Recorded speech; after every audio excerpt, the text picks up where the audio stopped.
అదే RTV app వార్తల్ని క్షణాల్లో చదివే అవకాశం ఉంటుంది. ఒక న్యూస్ పేపర్, ఒక టెలివిజన్ ఛానల్ మీ చేతుల్లో ఎప్పుడూ ఉంటాయి. 2024 సార్వత్రిక ఎన్నికల్లో వైసీపీ రహిత ఆంధ్రప్రదేశ్ నిర్మాణం కోసం టీడీపీ ఈరోజు జనసేన బీజేపీతో పొత్తుల్లో వెళ్ళడం, ఈరోజు టీడీపీలో గత 5 ఏళ్ళుగా ఆ పార్టీని పరిరక్షించేందుకు వస్తున్నటువంటి నేతలకు మాత్రం ఈరోజు ఒక సమస్యగా మారిందని చెప్పుకోవచ్చు. ఇప్పటికే టీడీపీ మొదటి విడతలో 94, రెండవ జాబితాలో 34 మంది అభ్యర్థులు ప్రకటించినప్పుడు కూడాను శ్రీకాకుళం జిల్లాలో ఉన్నటువంటి 10 నియోజకవర్గాల పరిధిలో కేవలం 5 మంది పేర్లనే ప్రకటించడం జరిగింది. మిగతా 5గురు కూడాను ఈరోజు తమ పేర్లు ప్రకటించకపోవడంతో తీవ్ర అనిశ్చిత నెలకొవడంతో పాటు వారికి అభిమానులు మాత్రం ఈరోజు రోడ్ల మీదకి వచ్చి ఆందోళన చేపట్టే కార్యక్రమం మాత్రం చేస్తున్నారు. అందులో భాగంగా రాజాం నియోజకవర్గంలో 4 మండలాల నుండి వచ్చినటువంటి కార్యకర్తలు ఈరోజు ఎట్టి పరిస్థితుల్లో కళా వెంకట్రావుకు టిక్కెట్ ఇవ్వాలి, లేకుంటే మాత్రం భవిష్యత్తులో తమ తాలూకా ప్రభావం ఆ నియోజకవర్గం పడుతుందని హెచ్చరిక జారీ చేస్తున్నారు. మరి పలాసలో కూడా అటువంటి పరిణామాలు చోటు చేసుకుని ఈ నేపథ్యంలో ఈ పొత్తులు టీడీపీ పార్టీకి ఎటువంటి చిచ్చు పెట్టే అనే విషయం మరొకసారి మనం చూసే ప్రయత్నం చేస్తాం. ఇటీవల టీడీపీ అంటే జాతీయ అధ్యక్షులైనటువంటి చంద్రబాబు నాయుడు భవిష్యత్ గ్యారంటీకి వచ్చినప్పుడు సూపర్ 6 అంటే ఎన్నికల మేనిఫెస్టోలో టీడీపీ ఇండివిజువల్ ఎన్నికల మేనిఫెస్టో, అందులో మనం చూసుకుంటే కనుక 10 నియోజకవర్గాలకు సంబంధించినటువంటి ఇన్ఛార్జ్లు అచ్చెన్నాయుడు, అదే కళా వెంకట్రావుతో పాటు బెందాలం అశోకు, గౌత్ శిరీష, గుండె లక్ష్మీదేవి, అదేవిధంగా బొగ్గు రావణమూర్తి, కలమటి వెంకటరమణ, కోండ్రు మురళి, అదేవిధంగా నిమ్మక జయకృష్ణ, వీళ్ళందరూ కూడా 10 నియోజకవర్గాల ఇన్ఛార్జ్లు. అందులో మొదటి జాబితాలో అటు ఇచ్చాపురం బెందాలం అశోకు, అదేవిధంగా టెక్కల నుంచి అచ్చెన్నాయుడు పేరును ప్రకటించడం జరిగింది. ఆమదాలవలస నుంచి కోన రవికుమార్, మరోవైపు చూస్తే కనుక రాజా నుండి కోండ్రు మురళిని ప్రకటించారు. రెండవ జాబితాలోనైనా తమ పేర్లు వస్తాయని ఆశపడినటువంటి సీనియర్లు ఈరోజు కళా వెంకట్రావు కావచ్చు, గౌత్ శిరీష్ కావచ్చు, అదేవిధంగా కలమట్రాను, వీరి పేర్లు ఏవి రాకపోవడంతో వారి వర్గీయులందరూ తీవ్ర ఆందోళన చెందుతారు. ఒక్క బొగ్గు రావణమూర్తి పేరు నరసనపేట నియోజకవర్గం ప్రకటించడం మాత్రం టీడీపీ శ్రేణుల్లో ఆందోళన ఉన్నట్టునే అనడంలో ఎటువంటి అతిశక్తి లేదు. నిన్న మాజీ ముఖ్యమంత్రి చంద్రబాబు నాయుడు భవిష్యత్ గ్యారంటీకి వేసినటువంటి ఈ ఫ్లెక్సీలో వారందరినీ కూడా ఇన్ఛార్జిగా ఉంచారు. కాకపోతే పొత్తుల్లో భాగంగా ఏమైనా వీరి తాలూగా సీట్లు గల్లంతవుతాయనే విషయం మాత్రం తొలి జాబితాలో లేకపోవడం, మలి జాబితాలో ఇంకా తుడి జాబితాలో ఉన్నటువంటి 16 స్థానాలే ఉన్నాయి, ఏవైతే అసెంబ్లీ స్థానాలే ఉన్నాయి.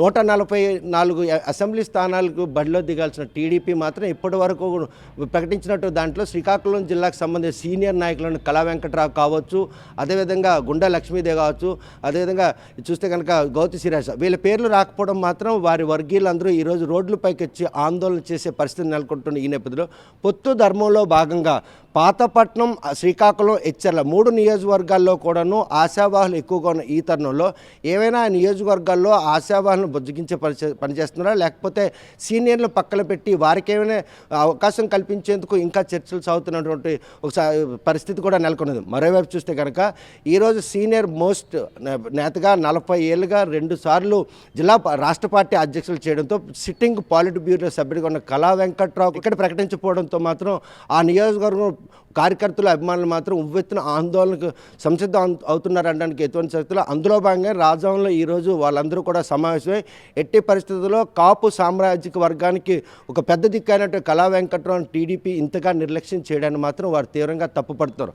మరోవైపు చూస్తే పొత్తుల్లో భాగంగా ఇప్పటివరకు జనసేనకు సంబంధించి ఏ నియోజకవర్గం కూడా ప్రకటించడం జరగలేదు. అదేవిధంగా బీజేపీకి కూడా ఒక టికెట్ కూడా ఈ నియోజకవర్గంలో, ఈ జిల్లాలో ప్రకటించే పరిస్థితి. కాకపోతే నిన్న బీజేపీ శ్రీకాకుళం నియోజకవర్గాన్ని అడుగుతుంది. అందులోనే ఎవరైతే రాష్ట్ర నాయకులైన పైడి వేణుగోపాల్ శ్రీకాకుళం నియోజకవర్గం నుండి టికెట్ ఆశిస్తున్నట్టు వచ్చినటువంటి సమాచారం టీడీపీ శ్రేణులందరూ కొట్టిపారేస్తుంది.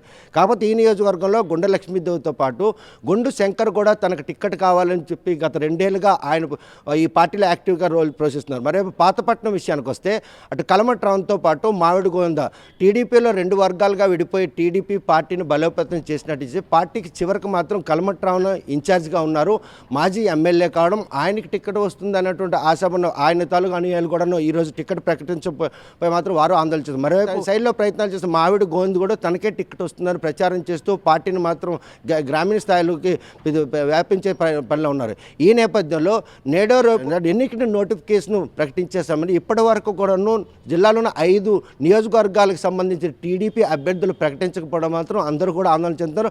పలాస విషయంకి వస్తే 5 ఏళ్ల పాటు పాటు అధికార పార్టీ చేసినటువంటి ఆకృత్యాలన్నీ భరిస్తూ అక్కడ అవమానాలు పడుతూ టీడీపీ పార్టీని పరిరక్షిస్తూ వస్తున్నటువంటి రాష్ట్ర కార్యదర్శి గౌతు శిరీష విషయంలో తొలి జాబితాలో సీటు రాకపోయిన ఆమె మదనపాటు గురి మళ్ళీ జాబితాలో వస్తుందని ఆమె ఆశలు మాత్రం అడిగేసిన చెప్పుకోతూ, కాకపోతే పొత్తుల్లో భాగంగా ఇటీవల జనసేనలో చేరినటువంటి దానేటి శ్రీధర్ డాక్టర్ ఆ ప్రాంతం వాసి కావడం, ఈరోజు ఆయన పార్టీలో చేరిన తర్వాత పలాస నియోజకవర్గంలో తన తాలూకా కార్యక్రమాలు విస్తరించిన క్రమంలో సామాజిక వర్గం నేపథ్యంలో ఏమైనా దానేటి శ్రీధర్కి ఆ నియోజకవర్గం కేటాయించే అవకాశం ఉంటుందన్నటువంటి ఒక ఆశలు కూడా ఆయన పెట్టుకున్నారని స్పష్టమవుతుంది. అందుకారణంగానే శిరీష పేరును మాత్రం తొలి జాబితాలో కానీ మలి జాబితాలో కానీ ప్రకటించలేదన్నటువంటి అనుమానాలు కదా. మరి ఈ విషయంలో పవన్ కళ్యాణ్లో జనసేనలో చేరినటువంటి దానేటి శ్రీధర్ పార్టీ కోసం పనిచేస్తానే తప్ప ఎటువంటి పదవులను ఆశించడం అన్నటువంటి ఒక కమిట్మెంట్తో పార్టీలో చేరారు. కాకపోతే చేరిందే తడుగా పలాసలోనే ఈరోజు తన కార్యకలాపాలు నిర్వహించడం,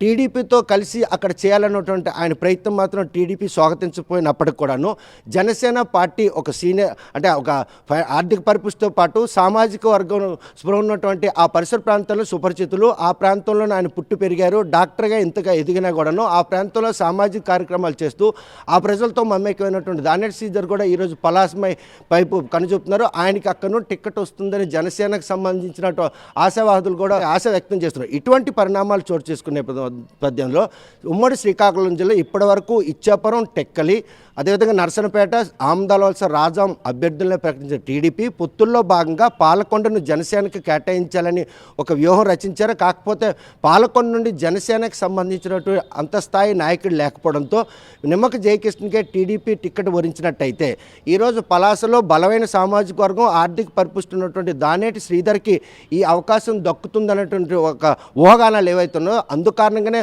శిరీష పేరు ప్రకటించలేదనేటువంటి అనిశ్చిత మాత్రం ఆమెకు నెలకొనుంది. మరేపు చూసుకుంటే శ్రీకాకుళం నియోజకవర్గంలో అటువంటి పరిణామాలు చూసుకున్నాయి. ఈ టీడీపీలో కుమ్ములాట ఉన్నటువంటి ఈ తరుణంలో ఏమైనా బీజేపీ అంటే మిత్రపక్షంగా పొత్తుల్లో భాగంగా బీజేపీకి 2014లో కూడాను పొత్తుల్లో భాగంగా పార్లమెంటరీ పరిధిలో నర్సనపేట, ఇచ్చాపురం 2 పేర్లు ప్రకటించిందే తడుగా టీడీపీ శ్రేణులు ఉవ్వెత్తున దేవాలయంగా దివంగత నేత ఎర్రన్నాయుడు పూజ ప్రజాసదన్ మాత్రం పూర్తిగా ధ్వంసం చేశారు. అప్పట్లో ఉపరాష్ట్రపతి వెంకయ్యనాయుడు చొరవ తీసుకొని ఆ తండ్రి లేనటువంటి తనయుడికి మాత్రం ఆ 7 నియోజకవర్గాల్లో ఈసారి బీజేపీకి టిక్కెట్ కేటాయించొద్దని చెప్పి బుజ్జగించడంతో ఆ రోజుల్లో బీజేపీకి పోటీ చేసే అవకాశం లేకపోతే 2024 ఎట్టి పరిస్థితుల్లో పార్లమెంటరీ కాన్స్టిట్యున్సీలో ఉన్నట్టు 7 నియోజకవర్గాల్లో ఈరోజు శ్రీకాకుళం హెడ్ క్వార్టర్లు అంటే ఇది సెటిలర్స్ ఎక్కువ ఉంటారు. ఇక్కడ బీజేపీకి ఇంటెలెక్చువల్ పర్సన్స్ అందరూ కూడాను ఆలోచించి పొత్తుల్లో భాగంగా ఈ నియోజకవర్గం గెలుపుకు వారికి దోహదపడుతున్న ఉద్దేశంతో శ్రీకాకుళం కోవడం జరుగుతుంది. అందులో భాగంగానే పైడి వేణుగోపాలరావు పేరు బయటకు వస్తుంది. ఇటు గొండె లక్ష్మీదేవి అదే గొండు శంకర్ మధ్యన విభేదాల కారణంగానే ఇది కనుక బీజేపీకి వెళ్ళినట్టయితే, మరోవైపు జనసేన పొత్తుల్లో భాగంగా పలాసను అక్కడ దానేటి శ్రీధర్కు ఉన్నటువంటి పరిచయాల నేపథ్యంలో ఆర్థిక పరిపుష్టితో సామాజిక వర్గం సీక్వెన్స్, ఎందుకంటే ఎవరైతే శ్రీధర్ అప్పలరాజు ఉన్నారో ఆయన మత్స్యకార వర్గానికి సంబంధించినటువంటి ప్రతినిధి, సిట్టింగ్ మంత్రి. ఇటువంటి తరుణంలో తనకు ధీటైనటువంటి అభ్యర్థి దానేటి శ్రీధరి అక్కడ కాళింగ సామాజిక వర్గం ఎక్కువ ఉంటుంది, మత్స్యకారుల్లో కూడా కాళింగుల అభిమానులు ఉన్నారు కాబట్టి ఆ సీక్వెన్స్ వర్కౌట్ ఉందన్న ఉద్దేశంతోనే ఈరోజు అక్కడ జనసేనకి కేటాయించే అవకాశాలు మెండుగా ఉన్నాయనేటువంటి ఊహాగానాలు మాత్రం వెల్లువెత్తుతున్నాయి. ఇటువంటి తరుణంలో ప్రస్తుతం 5 నియోజకవర్గాలకు అభ్యర్థులు ప్రకటించిన టీడీపీకి మాత్రం పొత్తులు సెగ వారి ఎవరైతే పార్టీ ఇన్ఛార్జీలుగా 5 ఏళ్ళుగా పనిచేస్తూ వస్తున్నట్టు వారికి మాత్రం ఈరోజు కంటి మీద కునుకు లేకుండా చేస్తుంది. మిగిలినటువంటి ఎచ్చెర్ల, శ్రీకాకుళం, పాతపట్నం, అదేవిధంగా పాలకొండతో పాటు ఈరోజు పలాస, ఈ 5 నియోజకవర్గాల్లో ఇన్ఛార్జ్గా టీడీపీ నాయకుల్లో మాత్రం ఈరోజు తీవ్ర ఆందోళన నెలకొంది. వారి అభిమానులు మాత్రం ఉవ్వెత్తున రోడ్లపైకి వచ్చి ఆందోళన చేస్తున్నారు. తమ నేతలకు కనుక టిక్కెట్లు ఇవ్వకపోతే భవిష్యత్తులో టీడీపీ ఓటమి ఖాయం అని కూడా హెచ్చరిస్తున్నారు. మరి ఇటువంటి తరుణంలో పొత్తుల్లో భాగంగా పార్టీ అధిష్టానం టీడీపీతో పాటు బీజేపీ జనసేనను నచ్చజెప్పుకొని ఈరోజు ఎవరైతే 5 ఏళ్ళుగా పనిచేస్తున్న ఇన్ఛార్జిగా టికెట్ ఇస్తారా, లేకపోతే పొత్తు ధర్మాన్ని పాటించి వారు ఆశిస్తున్నటువంటి శ్రీకాకుళం, పలాస అంటే శ్రీకాకుళం బీజేపీకి, పలాస అదే ఏదైతే జనసేనకి ఇస్తారా అన్నటువంటి ఆ ప్రశ్నలు తలదించేందుకు ఉన్న 16 ఇంకా అభ్యర్థుల పేర్లు ప్రకటించాల్సి ఉంది. ఆ 16 పేర్లు ప్రకటిస్తే తప్ప ఈ 5 భవిష్యత్తు మాత్రం ఇప్పుడప్పుడే తేలే పరిస్థితి. కళా వెంకట్రావు విషయం కూడాను అదే పరిస్థితి నెలకొంది. ఆయన ఎచ్చెర్ల కాన్స్టిట్యున్సీలో ఇప్పటికే ఇంచుమించు 6 సార్లు గెలిచి సిట్టింగ్ పాలిట్ బ్యూరో సభ్యులు ఉండి అక్కడ కలిసే బొలిశెట్టి అప్పలనాయుడు రూపంలో వేరుకుంపటి పెట్టడంతో అయినా ఈరోజు ఆ నియోజకవర్గంలో కూడా ఆయన పేరును తొలి జాబితా కానీ మళ్ళీ జాబితాలో ప్రకటించే పరిస్థితి లేదు. మరి తుది జాబితాలోనే ఆయన పేరు ప్రకటించే అవకాశం లేకపోతే మాత్రం ఆ నియోజకవర్గం టీడీపీ సత్తా ఏంటంటే చూపిస్తాం. రాజాంలో ఈరోజు కాపు సామాజిక వర్గం సంబంధించిన 4 మండలాలకు చెందినటువంటి నాయకులందరూ కూడా ఏకమయ్యారు. కళా వెంకట్రావుకి హెచ్చరికలతో పాటు రాజాం కాన్స్టిట్యున్సీ పాతపట్న కాపులతో కూడా సత్సంబంధాలు ఉన్నాయి. ఈ 3 నియోజకవర్గాల మీద ఆయన తాలూకు ప్రభావం పడుతుందని కూడా వాళ్ళు ఈరోజు హెచ్చరిక జారీ చేశారు. పలాసలో మాత్రం గౌతు శిరీష గత 5 ఏళ్ళుగా పార్టీని పరిరక్షించుకుంటూ వస్తున్నారు. కార్యకర్తలపై ఆమెను మానసికంగా వేధింపులు గురి చేసినా కూడా వాటన్నిటినీ తట్టుకొని ఈరోజు ఆ నియోజకవర్గంలో టీడీపీ గెలుపు కోసం ఆమె బాట వేసుకున్నప్పుడు కూడా పార్టీ అధిష్టానం ఇప్పటివరకు ఆమె టికెట్ ప్రకటించకపోవడం మాత్రం ఆ పార్టీ శ్రేణులు కూడా ఆందోళన నెలకొంది.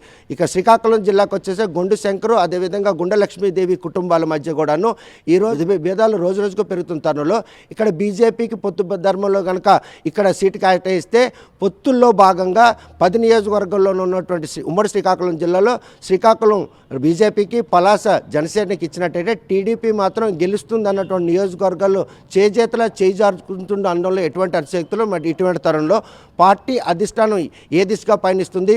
ఏవైతే ఈ 5 సీట్లు ప్రకటించలేదో అందులో 3 స్థానాలు పార్లమెంట్ కాన్స్టిట్యున్సీలో ఉన్నటివి, మిగిలిన 2 మాత్రం ఇటు హెచ్చర్లు కావచ్చు, పాల్కొండ, ఇవి 2 కూడా ఒకటి అరకు, మరోవైపు విజయనగరం జిల్లా పార్లమెంట్కి సంబంధించినట్టు. ఈ 2 నియోజకవర్గాలుగా పెద్దగా సమస్య లేకపోయినా కూడాను పార్లమెంటరీ అంటే శ్రీకాకుళం పార్లమెంటరీ పరిధిలో నుండి ఈ 3 నియోజకవర్గాల్లో పలాస, పాతపట్నం, శ్రీకాకుళం ఈ 3 నియోజకవర్గాల అభ్యర్థుల ప్రకటనలో టీడీపీ ఏమైనా కనుక పొరపాటు చేస్తే ఈ 3 స్థానాలు కూడా కోల్పోతుంది అన్నటువంటి సంకేతాలు స్పష్టంగా కనిపిస్తున్నాయి. మరి ఈ విషయంలో పార్టీ అధిష్టానం ఏ గైడ్లైన్ తీసుకొని వారి అభ్యర్థుల ప్రకటన విషయంలో జాప్యం ఎందుకు జరుగుతూ ఉంది? ఎందుకు జాప్యం చేసిన ఈ తరుణంలో వారిలో ఉన్న అనిశ్చితను తొలగించేందుకు పార్టీ అధిష్టానం ఎటువంటి నిర్ణయం తీసుకుంటుందో అన్న విషయం వేచి చూడాల్సిందే. వీడియో జర్నలిస్ట్ రామకృష్ణతో సత్యం, RTV శ్రీకాకుళం. మరిన్ని వీడియోస్ కోసం ఛానల్ ని సబ్స్క్రైబ్ చేయండి. లేటెస్ట్ అప్డేట్స్ కోసం వాట్సాప్ ఛానల్ ని ఫాలో చేయండి. అండ్ లింక్ డిస్క్రిప్షన్ లో ఉంది.